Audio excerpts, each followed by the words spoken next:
Over confidence کیا ہوتا ہے؟ اوور کانفیڈنس کیوں برباد کر دیتا ہے انسان کو؟ اکثر طور پہ آپ جب ناکام ہوتے ہیں یا آپ سے کوئی غلطی ہوتی ہے تو بہت بار آپ کو یہ سننے کو ملتا ہوگا کہ آپ اوور کانفیڈنس ہو گئے تھے، پھر جس کی وجہ سے آپ کو ناکامی ہوئی ہے پڑی۔ اوور کانفیڈنس بالکل ایک تباہ کن بات ہے، مگر اس سے سمجھنے کے لیے سب سے پہلے ہمیں کانفیڈنس کو سمجھنا چاہیے۔ اس سے سمجھنے سے ہمیں یہ معلوم ہوگا کہ اوور کانفیڈنس اصل میں ہوتا کیا اور ہم کس طرح سے اس کو اپنی زندگی میں انجام دے رہے ہوتے ہیں جس کی وجہ سے ہم ناکام ہوتے ہیں۔ کانفیڈنس کیا ہوتا ہے؟ کئی مرتبہ آپ لوگ کو کوئی کام کرنے جاتے ہیں اور آپ کو وہ کام آتا ہوتا ہے، مثلاً سوئمنگ آپ کو آتی ہے اور کوئی آپ سے کہتا ہے کہ آپ کو سوئمنگ آتی ہے، آپ کہتے ہو بالکل مجھے آتی ہے، وہ کہتے ہیں کر کے دکھاؤ، تو آپ فوراً جو ہے وہ سوئمنگ اسے کر کے دکھا دیتے ہیں۔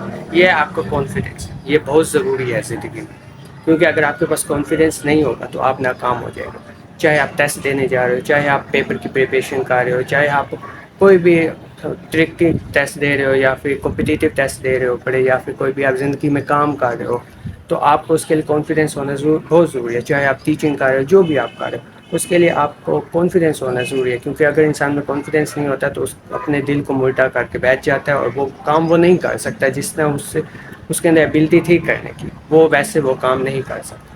اب اوور کانفیڈنس کب آتا ہے انسان میں، یا اوور کانفیڈنس ہوتا کیا ہے؟ جب آپ کو ایک کام نہیں آتا اور آپ لوگوں کی نظروں میں بڑا بننے کے لیے کہتے ہو کہ مجھے یہ کام آتا ہے بڑا، وہ چیز کہلاتی ہے اوور کانفیڈنس۔ مثال کے طور پہ آپ کو سوئمنگ نہیں آتی ہے، کوئی آپ سے پوچھتا ہے کہ آپ کی کیا سوئمنگ آتی ہے، آپ سوچتے ہو ہاں اگر میں نے اسے کہا کہ مجھے سوئمنگ آتی ہے تو میں اس کی نظروں میں بڑا بن جاؤں گا، اس نے کون سا، میں اسے کرا کے دیکھنی ہے پڑی۔ تو پھر جب وہ آپ کو کہتا ہے کہ سوئمنگ کر کے دکھاؤ تو آپ پہلے ہی جھٹکے میں ڈوب جاتے ہو۔ یہ تھا آپ کا اوور کانفیڈنس، کہ آپ کو ایک چیز نہیں آتی پھر بھی آپ کہہ رہے ہو کہ ہاں مجھے یہ چیز آتی ہے، جبکہ آپ کو کہنا چاہیے تھا کہ مجھے نہیں آتی، میں سیکھ کے اسے ضرور کر لوں گا، اور میں ٹیلنٹ ہے، میں اسے کر سکتا ہوں لیکن سیکھنے کے بعد۔ مگر آپ نے کیا کہا کہ ہاں مجھے آتی ہے، میں آپ ہی کر کے دکھا دیتا ہوں، مجھے سب کچھ آتا ہے، مجھے تو دنیا کا سب کچھ آتا ہے، میں نے سب کچھ کیا ہوا ہے۔ یہ ہے پڑا اوور کانفیڈنس۔ اسی اوور کانفیڈنس کی وجہ سے 1912 میں ٹیٹینک بھی ڈوبا تھا پڑا۔ ٹیٹینک کے مالک کو کیا تھا پڑا؟ ٹیٹینک کا مالک کہتا تھا کہ میں نے جو یہ ٹیٹینک بنایا ہے پڑا، یہ انسنکیبل ہے، یعنی اسے دنیا کی کوئی طاقت بھی نہیں ڈبا سکتی، جس پہ جتنا زور لگا لیا جائے، کچھ بھی کر لیا جائے، اسے دنیا کی کوئی بھی طاقت نہیں ڈبا سکتی۔ آخرکار کیا ہوا؟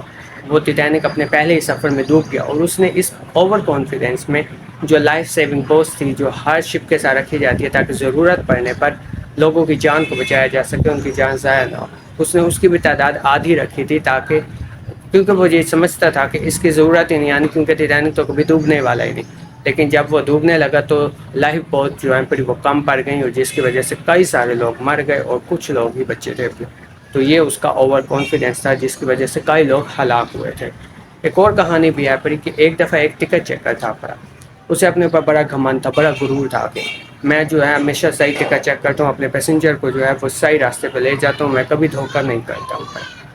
ایک دفعہ وہ ایک بس میں سوار ہوا، بس اپنے سفر پہ روانہ ہو گئی، اس نے مسافروں کی ٹکٹ چیک کرنا شروع کر دی۔ وہ پہلے مسافر کے پاس گیا، اسے کہا ٹکٹ دکھاؤ، اس نے ٹکٹ دکھائی، اس نے کہا یہ ٹکٹ غلط ہے، تم غلط بیٹھے، اس نے اسے بس سے اتار دیا۔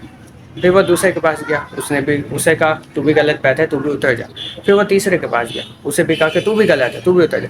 ایسے 5 سال لوگوں کو اس نے کہا، آخرکار جب اس نے اپنی ٹکٹ دیکھی تو وہ ہی غلط بس میں چڑھا ہوا تھا۔ تو یہ ہوتا ہے اوور کانفیڈنس کا انجام۔